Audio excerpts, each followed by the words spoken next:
ഗസയിൽ നടക്കുന്ന ഇസ്രായേൽ ആക്രമണങ്ങളുടെ പശ്ചാത്തലത്തിൽ നിരവധി രാജ്യങ്ങൾ മനുഷ്യാവകാശ ലംഘനങ്ങൾക്കെതിരെ ശക്തമായ നിലപാട് സ്വീകരിച്ചിട്ടുണ്ട്. അതിൽ സ്പെയിൻ നിർണായകമായ സ്ഥാനം കൈവരിച്ചിട്ടുണ്ട്. അന്താരാഷ്ട്ര വേദികളിൽ സ്പെയിൻ ഭരണകൂടം ഇസ്രായേലിനെ വിമർശിച്ചുകൊണ്ട് മാത്രമല്ല, നിരന്തരമായി ഫലസ്തീനിയൻ ജനതയ്ക്ക് ഐക്യദാർഢ്യം പ്രകടിപ്പിച്ചുകൊണ്ടുമാണ് ശ്രദ്ധ നേടിയിട്ടുള്ളത്.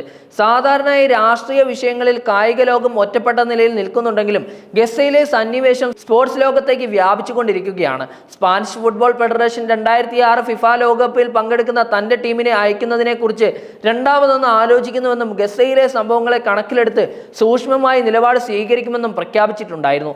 അതേസമയം സ്പാനിഷ് ലാലിഗയിലെ പ്രമുഖ ക്ലബ്ബായ അത്ലറ്റിക് ബിൽബാവോയുടെ മൈതാനത്ത് നവംബർ 15-ന് ബാസ്ക് ദേശീയ ടീം ഫലസ്തീൻ ടീമിനെ ക്ഷണിച്ച് സൗഹൃദ മത്സരം സംഘടിപ്പിക്കുന്ന വാർത്ത ലോക ഫുട്ബോൾ പ്രേമികളുടെ ശ്രദ്ധ ആകർഷിച്ചു കഴിഞ്ഞിരിക്കുകയാണ്.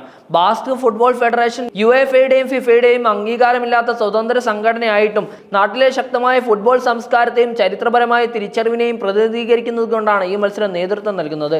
ഗസയിലെ വംശഹത്യക്കെതിരെ ഉയർന്ന ഐക്യദാർഢ്യത്തിന്റെ പ്രഖ്യാപനമായി ഇത് മാറുകയും ചെയ്യുകയാണ്. ബാസ്ക് പ്രദേശം സ്പെയിനിന്റെ ഭാഗമായിട്ടും അവിടുത്തെ ജനങ്ങൾ പരമ്പരാഗത സ്വാതന്ത്ര്യാഭിലാഷം, ഭാഷാ സംസ്കാരം, ഐക്യവും നിലനിർത്താനുള്ള പശ്ചാത്തലത്തിലാണ് ഈ നടപടി ഉണ്ടായിരിക്കുന്നത്. മത്സരം നടക്കുന്ന സാൻ മെക്സ് സ്റ്റേഡിയം ലോകത്തിലെ അറിയപ്പെടുന്ന റെഡ് കാർപ്പറ്റ് പോലുള്ള വേദി അല്ലെങ്കിലും സാമൂഹിക രാഷ്ട്രീയ പ്രസക്തി കൊണ്ട് ഇതിന് അഭ്യൂഹങ്ങളുടെ പ്രാധാന്യമുണ്ട്. സ്റ്റേഡിയം നിറഞ്ഞ് ഇരുപക്ഷവും ആരാധകർക്ക് ഐക്യദാർഢ്യത്തിന്റെ സന്ദേശം നൽകുകയും ഗസയിലെ നിരപരാധികൾക്ക് മാനവിക പിന്തുണ പ്രഖ്യാപിക്കുകയും ചെയ്യും.